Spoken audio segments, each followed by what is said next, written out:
ឥឡូវយើង set up project ថ្មីហើយបង្កើត folder ថ្មីរបស់យើងមកយើងអានេះយើងសប្តាហ៍ទីប៉ុន្មានទី7ណាអញ្ចឹង week 7គ្រាន់តែសប្តាហ៍ពីទី1មកយើងជា folder ទុក HTML CSS យើងធម្មតាទេយើងអត់មានអីលក្ខណៈ special ទេយើងអាចធ្វើជា folder structure ក៏បានដែរដើម្បីយើងអាចដាក់ file យើងអញ្ចឹងឧទាហរណ៍ក្នុង week 7នេះឧទាហរណ៍ជា project folder យើងមួយចុះអញ្ចឹងយើងដឹងហើយ project folder HTML យើងមានទី1គឺអីគេ index.html របស់យើងអញ្ចឹងអាហ្នឹងជា home page ឬក៏ជា landing page របស់យើងអាចនិយាយអញ្ចឹងក៏បានដែរធំតិចណាជួមើលអញ្ចឹងមែនទៅយើងអាចចែកក៏បានដែរយើងអាចបង្កើត folder មួយបន្ថែមផ្សេងអញ្ចឹងណាយើងអាចជា structure folder អាចថា CSS folder CSS ហ្នឹងគឺសម្រាប់ដាក់ style ទៅពេលខ្លះ style យើងមិនមានតែមួយ file យើងអាចមាន2ឬក៏3 file យើងអាចដាក់ក្នុងហ្នឹងអញ្ចឹងទៅឬក៏យើងអាចបង្កើត folder មួយទៀតដូចជាដាក់រូបភាពដាក់អីអញ្ចឹងដាក់ថា image អញ្ចឹងទៅធម្មតា website របស់យើងតែមាន image ក្នុងហ្នឹងហើយអញ្ចឹងយើងមាន image អីគឺយើងត្រូវតែមក copy ដាក់ចូលក្នុង project folder យើងតែមួយហើយយើងបែងចែកជា structure ដើម្បីយើងងាយស្រួលពេលយើងចង់ទៅកែទៅអីទៅយើងងាយស្រួលមើលអញ្ចឹងណាអូខេអញ្ចឹងដដែលអញ្ចឹងថ្ងៃហ្នឹងយើងនឹងមានជាគំរូ web design មួយយើងនឹងរៀនធ្វើតាមគេអញ្ចឹងក្នុង web design របស់យើងទីមួយយើងមាន block title យើងដាក់ឈ្មោះយើងក៏បានអីក៏បានហើយក្នុងហ្នឹងយើងមានអីគេមានខាងស្ដាំដៃកន្លែង search មួយពេលខ្លះយើងអាចដាក់អីកដាលក៏បានដែរប៉ុន្តែកដាលនេះគឺទលាយយើងណាហើយបន្ទាប់មកយើងមាន navigation bar របស់យើងនេះយើងមាន nav bar របស់យើងនេះគូត្រង់អញ្ចឹងមាន nav bar របស់យើងមាន category ឬក៏ menu របស់យើងពី3អញ្ចឹងណា3 4 5អញ្ចឹងទៅសាច់តែយើងហើយយើងមាន feature post អាចនិយាយថា feature post អញ្ចឹងយើងមានជា ហាតធំមួយហៅថាជាហាតធំដំបូងគេហ្នឹងគេអាចនិយាយបានច្រើនគេហៅជា hero ក៏បានដែរ hero ក្នុង page របស់យើងអាហ្នឹងហៅជា hero ដោយសារវាធំអញ្ចឹងណាជា hero ឬក៏ landing page ជា home page ហ្នឹងគេនិយាយថាជា landing page ឯ page ដំបូងដែលយើងចូលអញ្ចឹងដូចគ្នាយើងមានហាត់ទួចដើម្បីជា list ឬក៏ជា post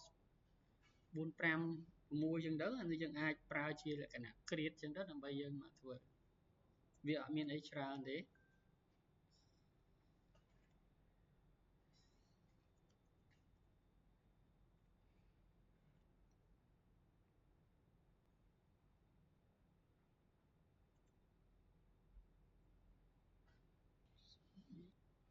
យើងតទៀតយើងមើលក្នុង structure របស់យើងមានអីគេយើងមាន folder មួយឈ្មោះថា CSS អាហ្នឹងប្រកាសជា folder ហ្នឹងប្រកាសជាសម្រាប់ដាក់ style sheet របស់យើងហើយ folder មួយទៀតយើងមាន image អាហ្នឹងប្រកាសថាសម្រាប់ដាក់រូបភាពរបស់យើងហើយយើងមានមិនអានេះក្រៅ folder គឺ index.html ជា page មួយគេហៅថា landing page ជា web root របស់យើងឬក៏ជា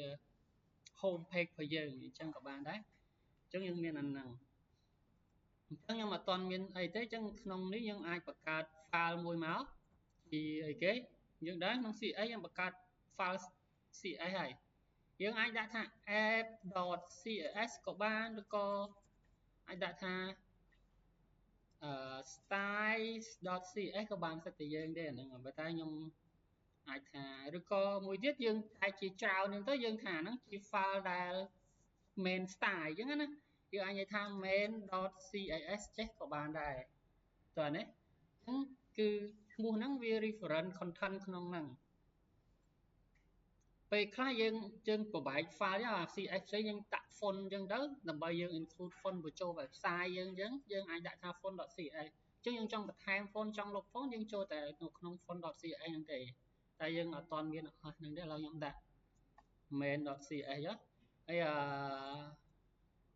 ចឹង index របស់យើង generate ជា scaffolding មកមានថាជា structure HTML ដែលយើងមាននេះគេ snap key របស់យើង snap key របស់យើងគឺគេចឹងមកចឹងយើងខ្ញុំថា block design ចឹងទៅយើង save មកចឹងយើងអានេះហើយ control B មកវិញចឹងយើងត្រូវ link style យើងមកទៅហើយ style យើងអាចថា link ចឹងយើង click real ស្មើគេ style sheet ចឹងគឺយើងត្រូវតែ href ទៅគេ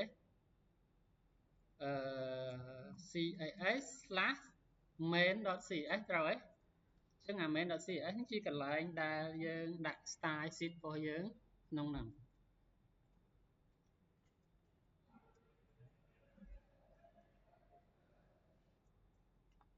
ចឹងមុននឹងយើងទៅបន្តយើងទៅមើលការ design របស់គេសិនចឹងគេចែកជាអ្មេចអានេះមិនទេមិញហ្នឹងមួយណា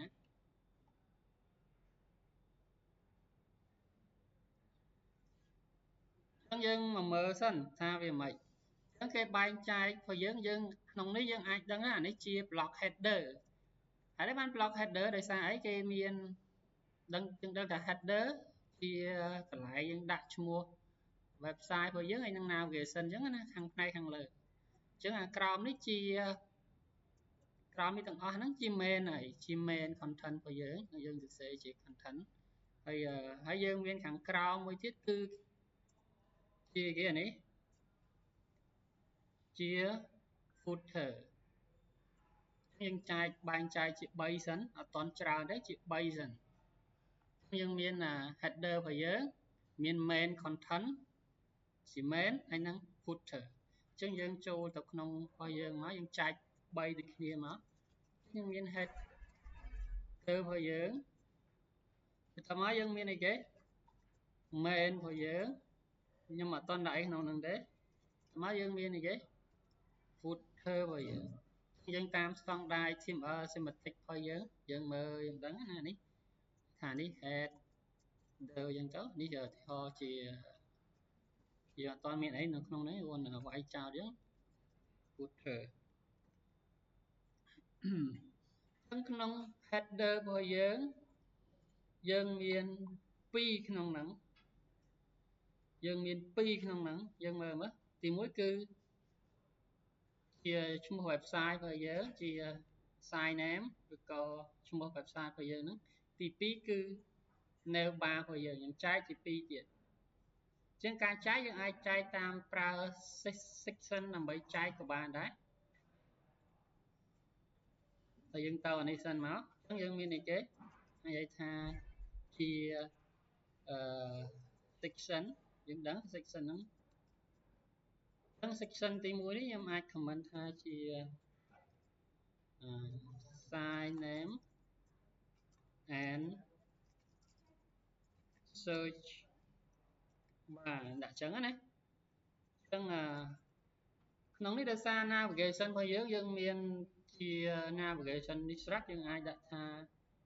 ជា navbar យកហ្មងទៅមកចែកជា section ក៏បានដែរ nav ចឹង nav របស់យើងមានជា list យើងប្រើជា unordered list u អីគេ ul ចឹង ul យើងមាន li សរសេរកាត់លឿនអីគេ li dot li a ចង់បានប៉ុន្មានចង់បានទីឲ្យខ្ញុំបានប៉ុន្មានយើងគុណប៉ុណ្ណឹងមកទីឲ្យខ្ញុំចង់បាន4ឬក៏ចង់បាន3យើងគុណនឹង3 enter មកណា3នៅក្នុងឯងអូអានេះខុសហើយ sorry ឥឡូវយើងទៅមួយសិនទៅគុណចេះ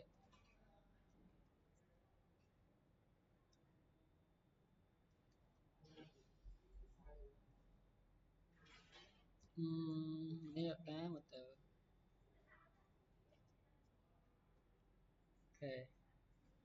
chẳng nhá này chẳng con li với người sai dân trong mai li con được 7 thế ha chẳng mình chẳng nó chẳng li con được 7 nhưng người ta vì chân là 7 đó hay là không li nó dân miền e lình toàn đấy hình thờ má lửa do dân vai muối muối các bán bây giờ bạn thà ô hình thờ mày nó là toàn đạn ấy đấy con đạn cài chào sân má tung chụp chào chào sân má nhưng đã hô máu chẳng nó dân miền này kế chẳng chỉ hỏi dân cư chia uti ho chỉ block trắng những ai đã xây các bạn ấy phải dưỡng chẳng đã thay cái thích nó lố chỉ co anh ấy chia cái chỉ travel đặt đi bay tiếp các bạn ấy giờ là thay một chút đó nè cứ chỉ lại style gì chẳng tới giờ coi cái dân ai này đặt ha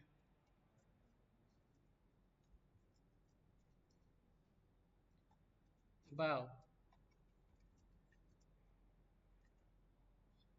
nêu dân miền ấy mình tái dân ở toàn nếu dân ở toàn đặt mua thế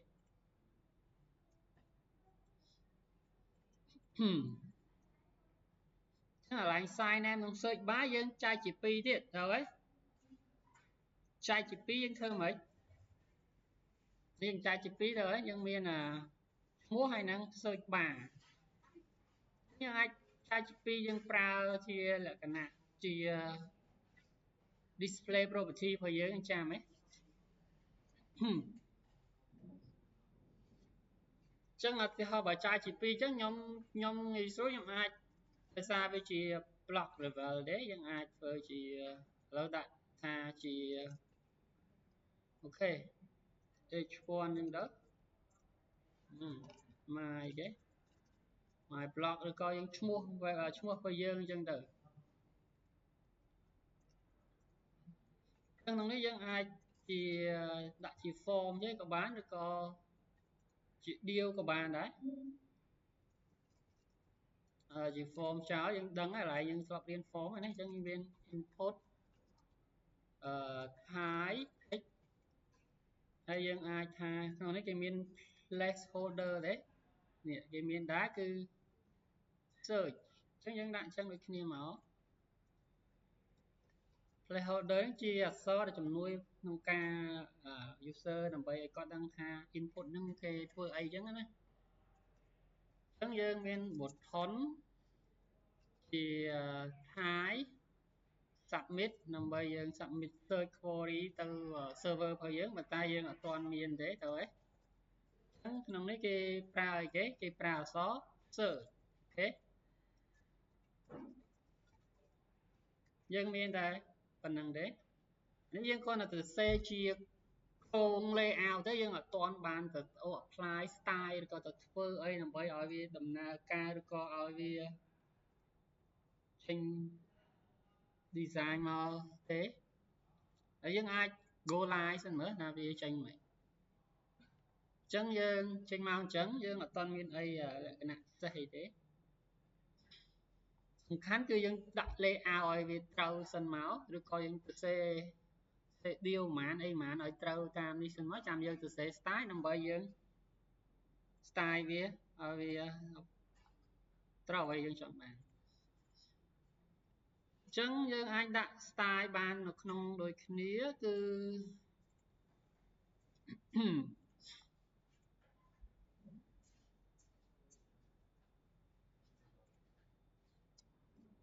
nhưng anh đặt class máu đã tha header chẳng này vì có header này dân ai select h1 này các bạn đấy dân ai tại sao dân mình class này mùi ai ấy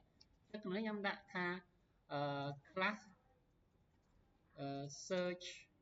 form chẳng chẳng search form dân miền input hay năng một thón dân miền tập pi năng thế chăm dân từ không năng biết chân năng ấy đặt class nếu យើងដឹងយើងដាក់ class ដើម្បីធ្វើអីយើងដឹងណាអានេះខ្ញុំដាក់ថា class name list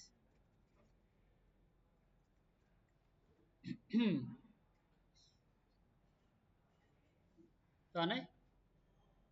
មួយចឹងយើងដាក់ class ដើម្បីធ្វើអីយើងដឹងហើយឬដើម្បីយកទៅយើងអាចជា selector នៅក្នុង CSS យើងដើម្បីយើង apply style លើនឹងបានចឹងយើងមក main.cs យើងវិញមកគឺដំបូងយើងធ្វើអីយើង reset ទៅអី reset ចឹង reset យើងអីគេ reset គឺយើងដាក់ផ្កាយ margin យើងមាន margin 0 pending ដល់អាហ្នឹងអីគេ box sizing យើងយក border box reset ប៉ុណ្ណឹងយើងអាចធ្វើការ reset អីបន្ថែមទៀតក៏បានដែរឧទាហរណ៍ដូចនៅក្នុង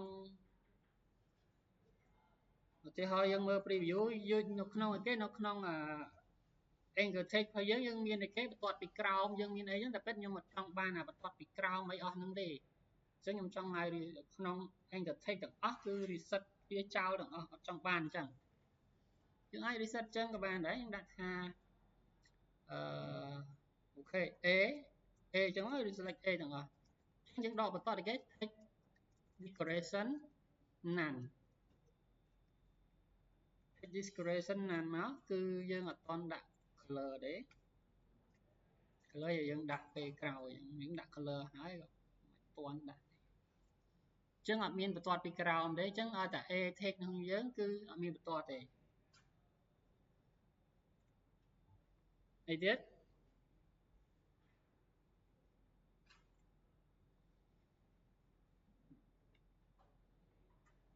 អញ្ចឹងដំបូងយើងត្រូវនៅក្នុង header យើងសិន header របស់យើងនេះ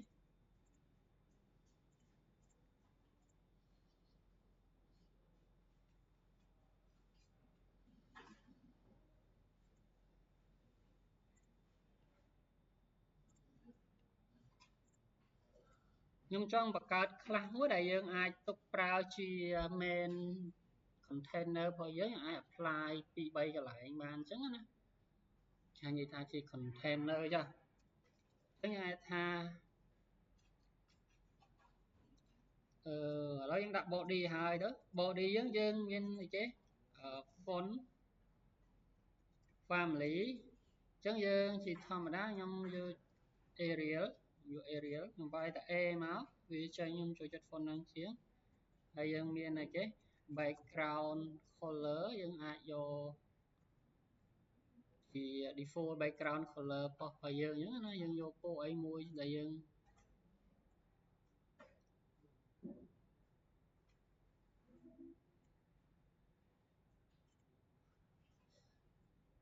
នឹងមកហើយខ្ញុំបង្កើត class មួយទៀតឈ្មោះថា container អញ្ចឹង container ខ្ញុំមាន mark width របស់យើងខ្ញុំយក1200 pixel មកជិនតិចទៀតខ្ញុំប្រាប់ថាអានេះមានន័យថាម៉េច0 auto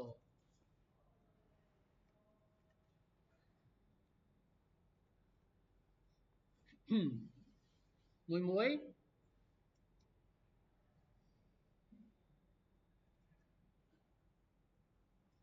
ចឹងជាធម្មតា container នេះជាកន្លែងថាជាទូទៅ website ហ្នឹងគេអាចដាក់ទំហំ width ពេញអេក្រង់ទេគេត្រូវតែមាន space មួយដែល space ជាកណ្ដាលមួយដើម្បីថាជា container របស់យើងអញ្ចឹងជាក់ស្ដែងនៅក្នុងpreview របស់យើងក៏មាន container ដែរយើងអាចមើលខ្ញុំ zoom ទៅ 100% វិញដើម្បីយើងស្រួលមើលអញ្ចឹងអញ្ចឹងកន្លែងណាជា container គឺជាទំហំទទឹងចេះទំហំទទឹងដែលនេះហ្នឹងទំហំទទឹងប៉ុណ្ណឹងអញ្ចឹងណានេះដោយសារវា block ច្រើនយើងមាន picture post ដល់មកយើងនៅខាងក្រោមទៅយើងមានlayer text post ទៀត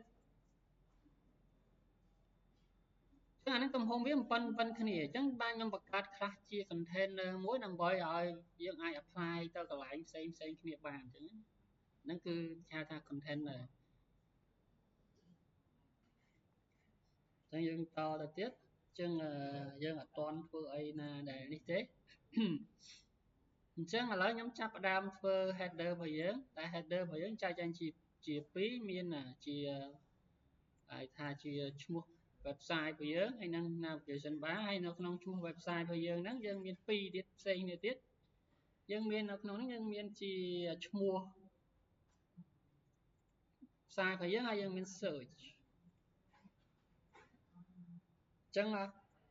ទៅហ្នឹងមក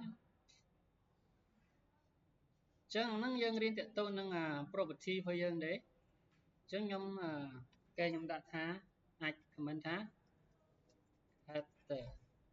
អញ្ចឹងពេលយើងទៅសេ style យើងគួរតែមាន comment អញ្ចឹងមកដើម្បីយើងងាយស្រួលក្នុង CSS យើងមើលជា block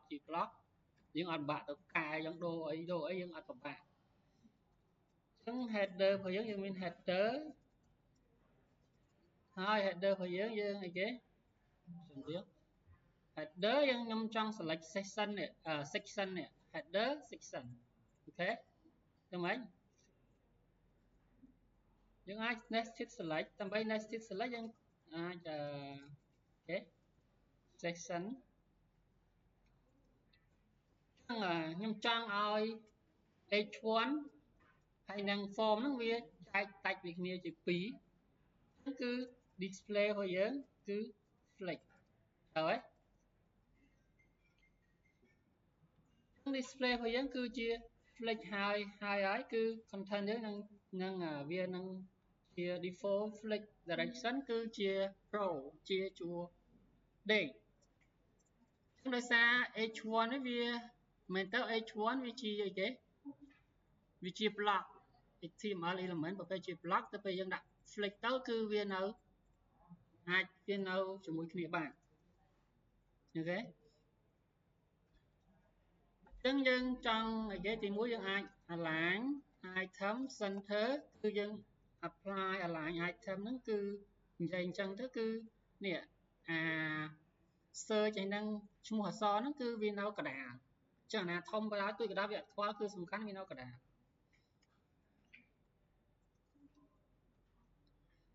មានអីគេ specify content your space between ហ្នឹងវានឹងហែកចែក space ហ្នឹងគឺចន្លោះគ្នាយើងមាន3បើមាន3មានមួយកណ្ដាល2សងខាងទៅតែយើងមានតែ2ទេគឺវានៅឆ្វេងស្ដាំយើងមកមើលសិនណាគាត់ខ្ញុំមួយ preview មួយខ្ញុំថា block របស់យើងកន្លែងនេះហើយនឹង search របស់យើងនេះគឺវាចែកជា2កន្លែងផ្សេងគ្នាហើយអញ្ចឹងអានេះដោយសារយើងដាក់ space between ទៅអានេះបកមកខាងនេះអញ្ចឹងទៅអានេះជា title អានេះជា search bar តោះណាអញ្ចឹងវាចែកជា2យើងផ្សេងគ្នាបាត់ហើយបើយើងចង់ឲ្យវានៅកណ្ដាលយើងដាក់យើងអាចដាក់អីគេ center បានទេបើយើងចង់ឲ្យវានៅកណ្ដាលយើងអញ្ចឹង center ទាំងកណ្ដាលមកឃើញទេបើតែយើងអត់ចង់បានអញ្ចឹងទេយើងចង់បានឲ្យវា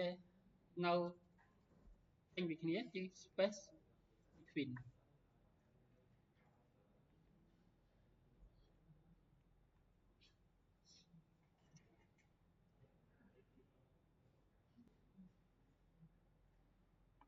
ហើយយើងអាចមើលថាអូអានេះរបស់យើងដូចពណ៌ប្រផេះរឿងស្ដាងឥឡូវយើង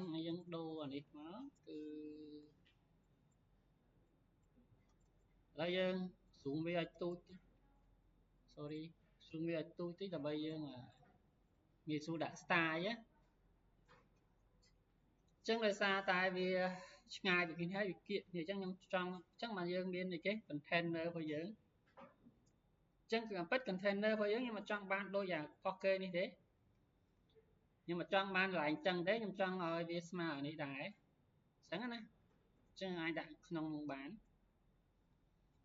យើងអាចចូលទៅដល់ HTML យើងវិញមកអញ្ចឹងកន្លែង session នេះយើងអាច apply គេ class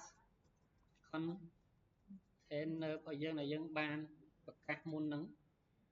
យើងបានប្រកាសមិញហ្នឹងនេះពេលបើយើងដាក់អញ្ចឹងទៅគឺនេះพอយើងមកកដាលឃើញណាយើងមកកដាលតិចឯង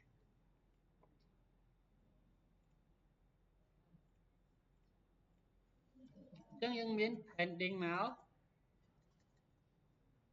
ដោយសារវានេះពេកយើងអាចថយ color តិចតាមអ្វីដែលយើងចង់បានអញ្ចឹងណាយើងមាន pending មកហើយយើងអាច select ទៀតថា header section h1 font size ប្រហែល28 px pt យើងដាក់ font របស់យើងអានេះឥឡូវយើងចាប់ផ្ដើម style អីគេតកតងទៅនឹងheader section យើងមានអីគេ form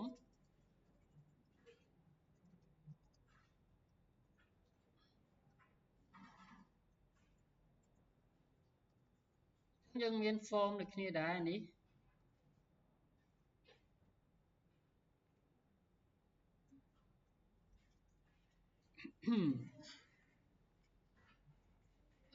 form ហ្នឹងយើងមាន input អីទៅ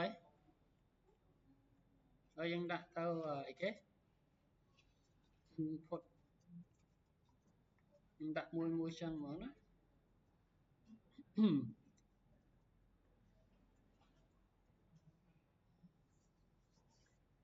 ក្នុង input យើងអាច set អីគេ pending man .ph folder តែពេលយើងដោយសារនេះយើងអាចបានមើល design guide ផុសនេះរបស់យើងណាហើយយើងគួរយើងដាក់ 1px ជាប្រភេទ solid color ហើយយើងនេះជាពណ៌ color របស់យើងពណ៌របស់យើងដាក់អីគេនេះពណ៌រាងប្រផេះយើងដាក់ប៉ុណ្ណឹងសិនមកអញ្ចឹងចេញមកអញ្ចេះហើយយើងអាចដាក់ជាគេលុបបាត់អញ្ចឹង border radius យើងយកហ្មង10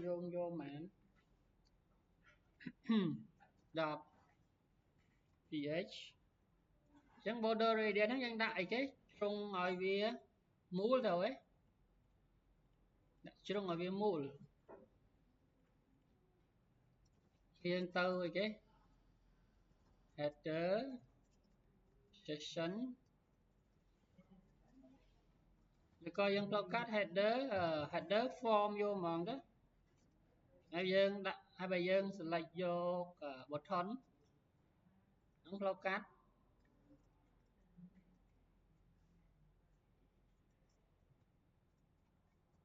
យើងមាន pending ដូចគ្នា pending ជាទូទៅបើ form យើងដាក់ pending ប៉ុនគ្នាវាអត់ស្អាតទេជាបតុងយើងដាក់ pending ប៉ុននេះអត់ស្អាតទេយើងដាក់និយាយថា10 ph 20 ph 10 ph 20 ph ហ្នឹងមានន័យថាម៉េចចឹងអា10នេះគឺលើក្រោម20នេះគឺឆ្វេងស្ដាំតើណាចឹងយើងមានអីឃើញទេលើក្រោមហើយនឹងឆ្វេងស្ដាំ20នឹងស៊ូមតិចចឹងលើក្រោមគឺ10ស្ដាំហើយនឹងឆ្វេងនឹងស្ដាំ20ចឹងនេះ10លើក្រោម10ដោយសារយើង pending យើងដឹងពីកលៀតទាំងក្នុងហើយ20យើងទៅ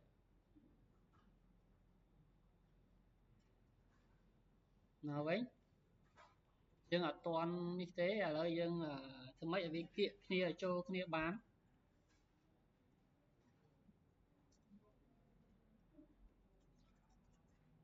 យើង header ហើយ form យកហ្មងទៅ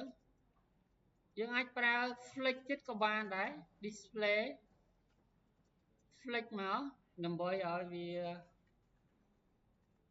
ពេលយើង display flick ចឹងវានៅគៀកគ្នានេះឃើញ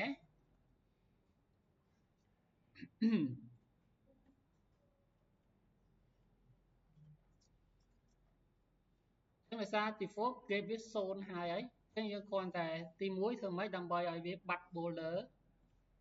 ចឹងដោយសារ border វិញយើងអាចខ្ញុំមួយសិនណាខ្ញុំនេះខ្ញុំ border នេះខ្ញុំ comment ចោលសិនដាក់ border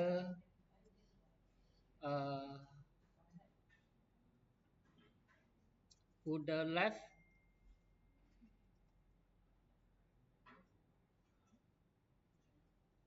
ក៏ border left ខាងឆ្វេង 1ph ចឹងមាន border បារាយយើងអត់យកទេ border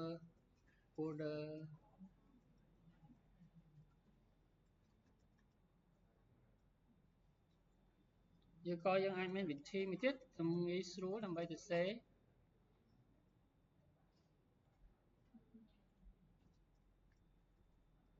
លើ 1ph 1ph លើ0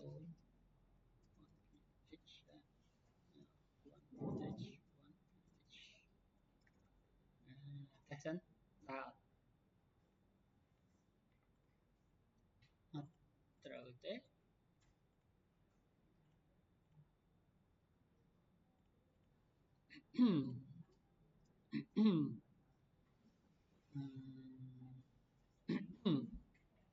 border radius យើងមាន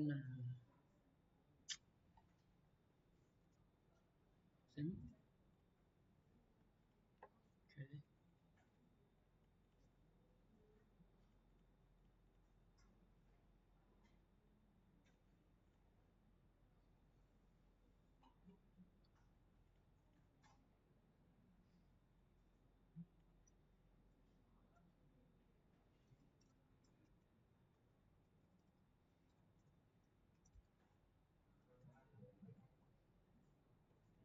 sorry គឺយើងតូចអានេះ input ទៅ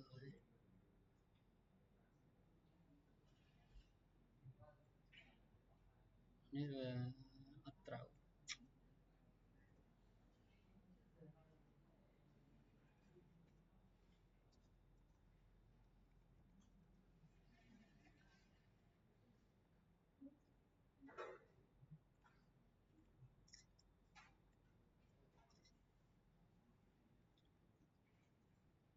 អូខេនេះលើអានេះអូខេស្ដាំ0ទៀតមក0នេះយកឲ្យគេ10px ចាណាអូខេចឹងអានេះ button យើងនឹងផ្លាយតិចទៀតតែយើងមើល border របស់យើងសិន border របស់យើងយើងអត់ចង់បាន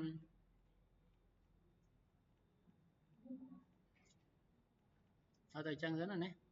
នៅ button របស់យើងអញ្ចឹង pending button របស់យើងមានអីគេfolder យើងអាចយក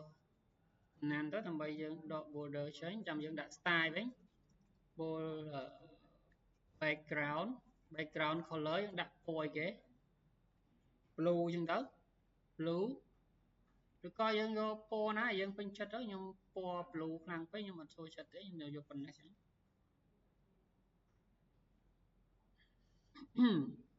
ចឹងយើងមានfolder radius ដូចគ្នាចឹងយើងចង់ខាងលើខាងឆ្វេងយកអត់ទេយើងយក0មក0 ph ខាងស្ដាំនេះចឹងអា property បន្ទាប់គឺខាងស្ដាំនេះវារាប់ចេះអា radius រាប់ចេះមកចេះអញ្ចឹងអាពីនេះយើងអត់យកទេអញ្ចឹងយើង 10ph ក្រោម 10ph ហើយអាក្រោយគេ0ph 0នេះយើងមិនចាំដាក់ຂະຫນាតក៏បានដែរព្រោះវា0ស្រាប់ហើយយកប៉ុណ្ណឹងណាយើងអាចបើយើងអាសាយើងយក5អីចឹងទៅតែឥឡូវខ្ញុំយកប៉ុណ្ណឹង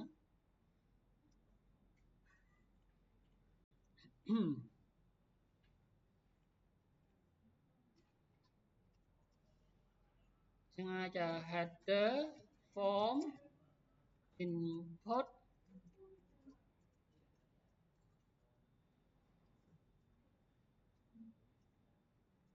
focus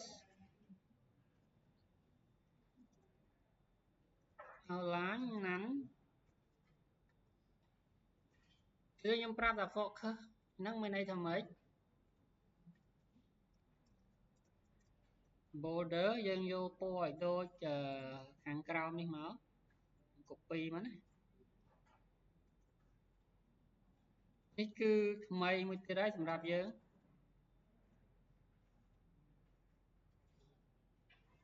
វាក៏ថា border 1px solid ដាក់នេះចឹងក៏បានដែរនេះគឺថ្មីមួយទៀតហើយសម្រាប់យើងអូខេ much better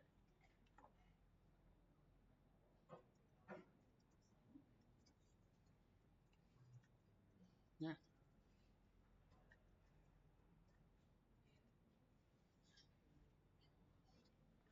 ខ្ញុំប្រាប់ថ្មីមួយទៀតគឺជា select property មួយដែលយើងប្រើជាទូទៅយើងប្រើទៅលើយើង focus លើអីមួយទៅលើទៅជា form អីចឹងណាthế ដើម្បីយើងដាក់ color នៅពេលដែលយើង active អា form វាគេហៅថា focus លើហ្នឹងណាយើងអាច set style បានទេហើយយើងចុចលើកន្លែង search ទៅគឺគេហៅថា focus color ហើយ focus កន្លែង input ហ្នឹងហើយអញ្ចឹងទីគ្រាន់តែខ្ញុំពេលដែលវា focus គឺយើងគ្រាន់តែដាក់ចុច2ចេញមកយើងប្រើ focus ពីក្រោយអញ្ចឹងទៅខ្ញុំន័យថាយើងលើវាមានន័យថាយើង focus លើវាហើយអញ្ចឹងគ្រាន់តែខ្ញុំអត់យក outline ទេបើយើងអត់ដក outline ចេញ default របស់វាអញ្ចឹងឃើញអត់វាមានខ្មៅជុំវិញអញ្ចឹងណាហៅ outline post input អញ្ចឹងមិន element ទាំងអស់មាន outline ទេគឺពីច្រើនគឺ input គឺមាន outline នឹង default របស់វាអញ្ចឹងយើងអត់ចង់បាន outline ហ្នឹងទេប៉ុន្មានហើយយើងអាចដាក់ border ជុំវិញវាអញ្ចឹងទៅឲ្យវាហើយដូរពណ៌តែអ្វីតាមយើងបានបើយើងជួនេះពណ៌ក្រហមគឺអាពេលយើង outline លើឬក៏ស្អំស្ទើរនេះទៅពេលដែលយើង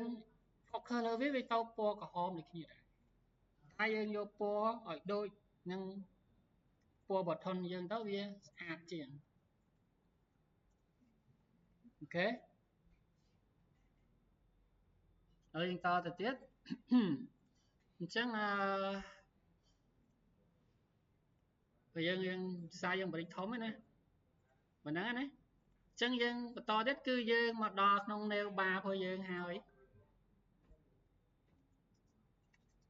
nail bar ពាក្យ nail bar គឺ navigation ណាពាក្យ nail ទៅទេហ្នឹងយើងពាក្យពេញ navigation ក្នុង navigation យើងមាន nail ហើយនឹង nail list តែពិត nail នេះយើងមិនដាក់ក៏បានដែរបើតែយើងដាក់ទៅយើងមានអីគេ nail ឥឡូវ nail មកយើងមានអីគេ nail list យើងដាក់ nail list ជួរហ្មងយើងមកចាំ select ពីបេតុងមកចាំ nail ហើយមកកាន់ QL ហើយ LI ទៀតយើង nail ទៅទេហ្មង nail ដោយសារ nail របស់យើងមាន background របស់យើង background ចឹងថា background color យើងយក select color មក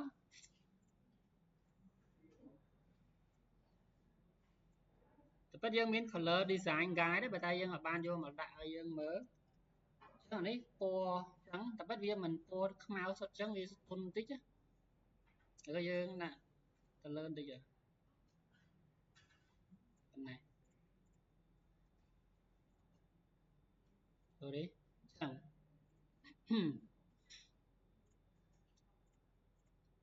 ហើយដោយសារ nail ហ្នឹងខ្ញុំអត់ចង់ឲ្យវា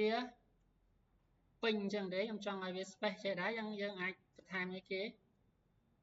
container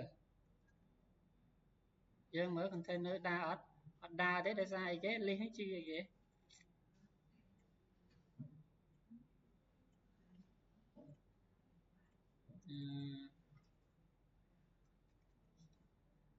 ប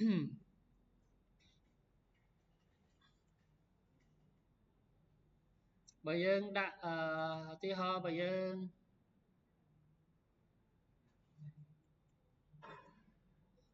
ដាក់ container ក្នុងនេះវា color អញ្ចឹងវាទៅហើយ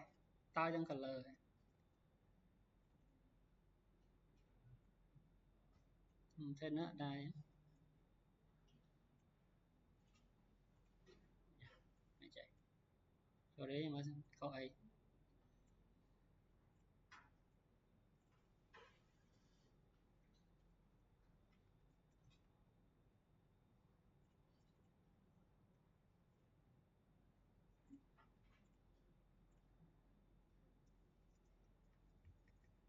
error នេះ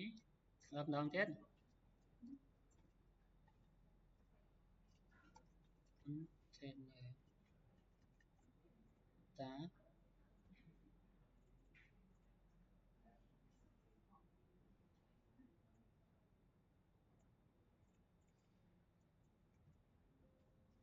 ហើយយើងឥឡូវខ្ញុំ write ក្នុងនេះសិនដាក់ deal with ទៅក៏អីគេ section ទាញខ្ញុំក្រៅមក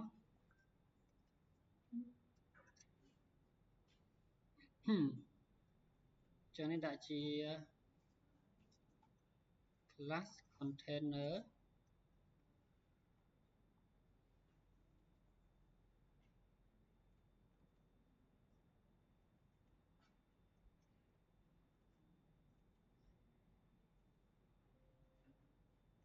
ដឹងថាមិនទេអីវាដើរដាក់ A ក្នុងនេះសិន H2 មួយសិនឧទាហរណ៍ H2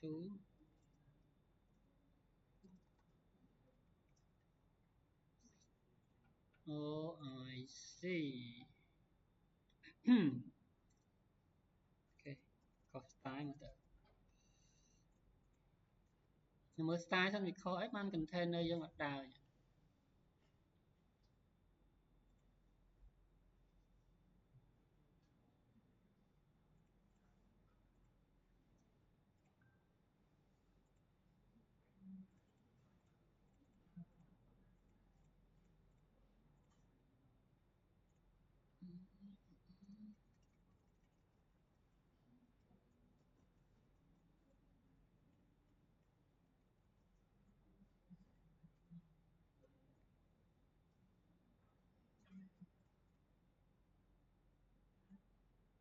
ឥឡូវយើងនេះទៅសិនមិនតាន់អញ្ចឹង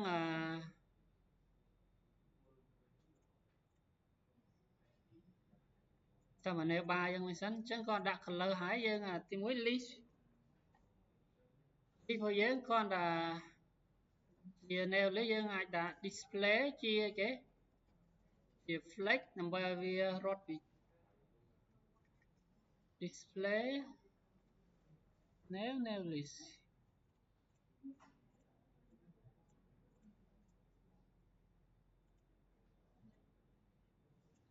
ខុសអីគេឡើយនេះ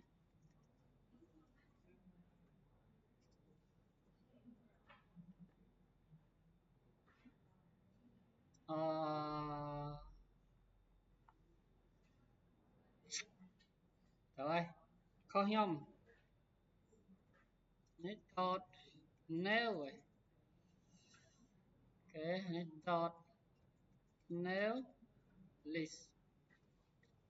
អញ្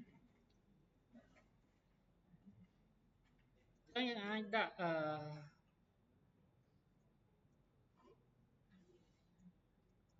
item ឥឡូវជា list ហើយឡើយអញ្ចឹងរបស់យើងគឺអីគេ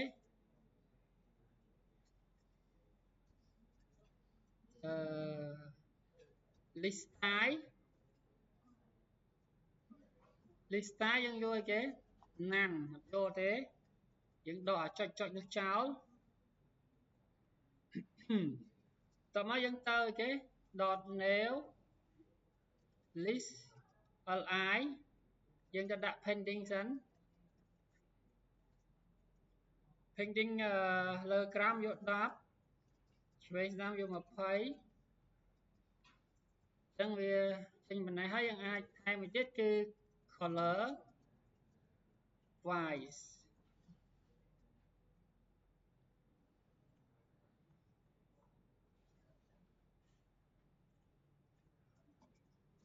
អញ្ចឹង color អានេះ inherit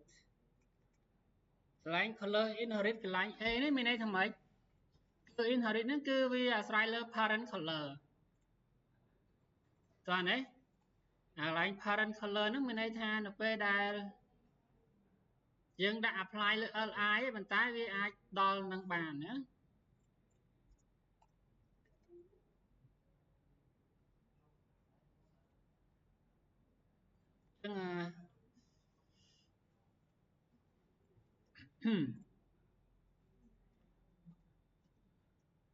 ងអានេះថ្មីមួយទៀត new list li hover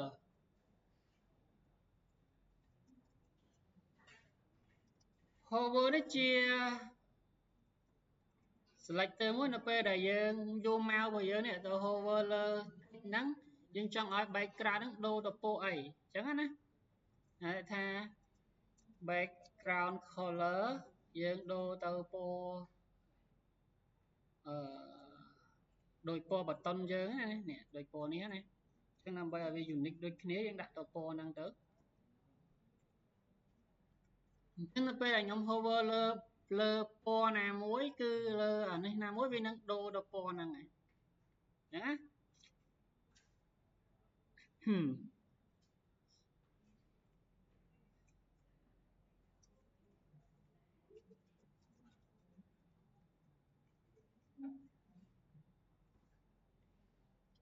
តែហ្នឹងដូចអីដើរណាគេ container យើងអូខេហើយអូខេ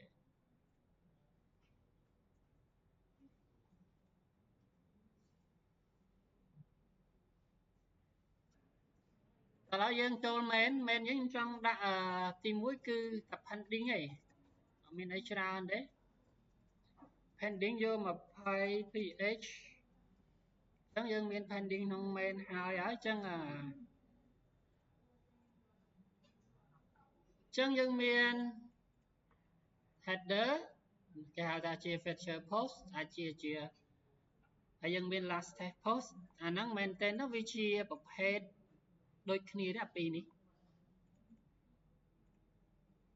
អញ្ចឹងយើងអាចចូលនៅក្នុង main របស់យើងមកយើងចែកសិនយើងគួរតែចែកមិនអញ្ចឹង section មក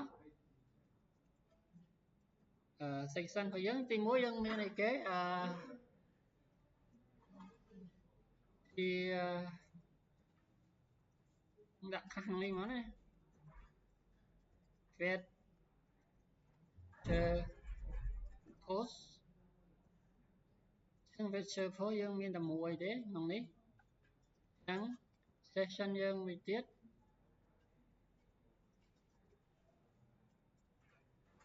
let's test post 12ហ្នឹងសិនយើងមាន feature post ហើយនឹង let's test post របស់យើងក្នុង feature post របស់យើងធ្លាប់រៀនហ្នឹងជាខាតទៅហ៎ជាខាតអញ្ចឹងយើងមានតែក្នុងហ្នឹងយើងមានទី1គឺជា title h2 ហៅថា feature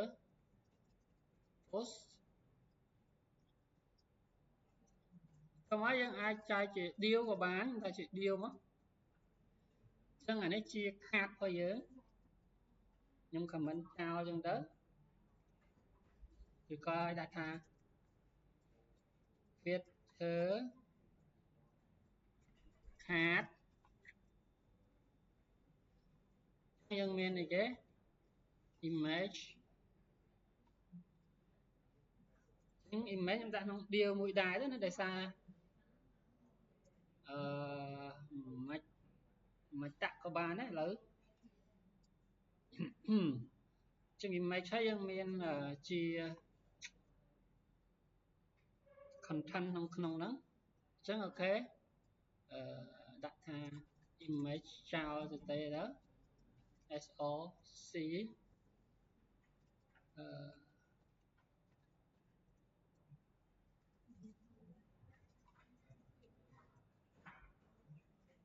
វាអត់ទាន់មានអីទេក្នុងហ្នឹងយើងមាន post content របស់យើងអូខេ post content របស់យើងគឺអាចជា deal ដូចគ្នាដែរអញ្ចឹងយើងអាចថា class con អីគេcard content card content នេះយើងឲ្យច្បាស់ខុសគ្នាអញ្ចឹងយើងមានអីគេយើងមាន title អញ្ចឹងអីគេ post title អញ្ចឹងទៅហើយយើងមានជានិយាយថានេះជា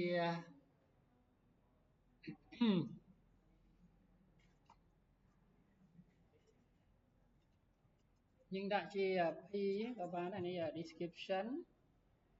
ជា description ឬក៏កន្លែងនេះវាជាគេ put date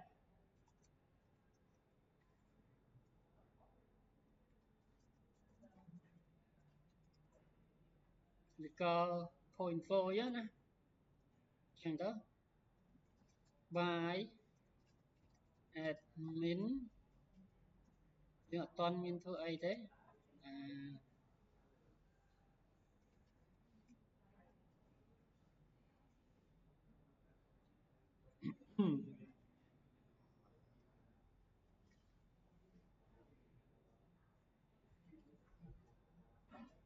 ចឹងយើងមានមួយទៀតគឺ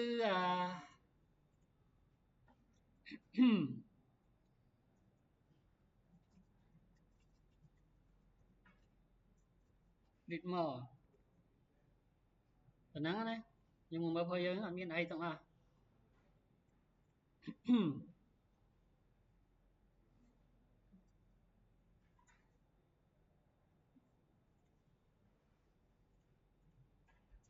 ទីហើយខ្ញុំសេចរូបភាពមួយហ្នឹងអង្គរវត្តអញ្ចឹងយើងយករូបភាពមកយើង download រូបភាពណាមួយក៏បានដែរយើងជានេះគ្រាន់តែយើង download ដើម្បីយើងមកអញ្ចឹង download រូបភាពគ្រាន់តែយើងចេះ download រូបភាពអត់ mouse ស្ដាំ save image as អញ្ចឹងខ្ញុំទុកនៅក្នុង download ហ្នឹងណាអញ្ចឹងយើងទៅបើក folder download ហ្នឹងមកយើង copy ចូល project របស់យើងតោះណា copy ចូល project របស់យើង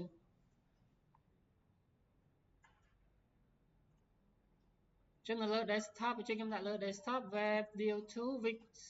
ទី7 image ខ្ញុំ paste ចូលក្នុងហ្នឹងយើងអាច rename ត្រូវអ្វីដែលយើងចង់បានហ្នឹងមកតែក្នុងនេះប៉ុណ្ណឹងខ្ញុំអត់ទៅ rename អីទៀតទេអញ្ចឹងយើង link ទៅរូបភាពហ្នឹងអញ្ចឹងអីគេ image dot អញ្ចឹងទៅរូបភាពនេះដូចទូយើងចាំយើងសេរីតាមក្រោយទៀតអត់អីយើងមានជា structure ហើយយើងនៅតែដាក់ style ទេអូខេ